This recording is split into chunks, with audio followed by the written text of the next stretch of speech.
I'm here with Dr. Tiffany Gray here at George Washington, Yeah, Milken Institute.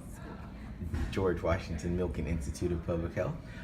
She's going to tell us about 23andMe and Ancestry.com. Uh,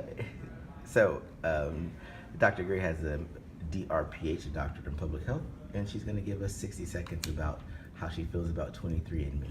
Go. How do I feel about 23andMe?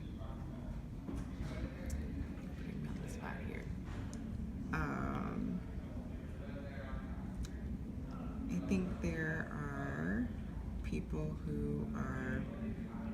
I think the biggest issue that people are worried about 23andMe, while it's helpful that you can gain information about your family's history and your ancestry and where you've come from, which can be helpful when you're talking about health and disease and knowing your, because oftentimes people don't know a lot about sickness and illness within their family, or their families don't remember. I can think about my mom and my grandmother.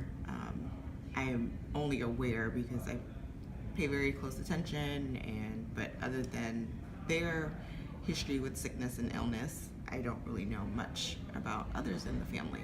So it can be helpful to have that information. However, there is the huge issue of privacy, and what is done with that information and data once it's stored and accessed. And so that's been a huge point of discussion, especially with the recent Golden State Killer being found through data that was accessed through 23andMe. I think there's a little bit more behind that, but that also plays a huge role when we're talking about blockchain in healthcare and giving individuals access and rights to their data.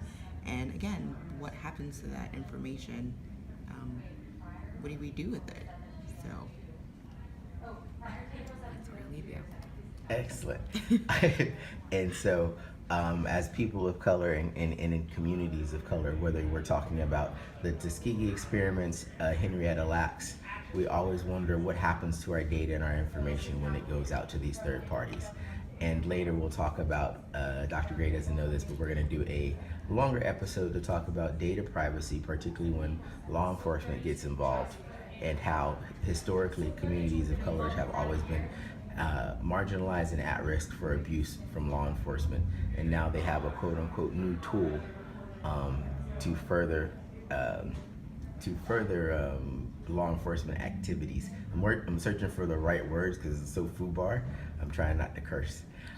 But at any rate, we're gonna have a longer show where Dr. Gray and I will talk more about what does it mean when you give your DNA signature and your DNA data to a third party, and it eventually ends up in law enforcement hands.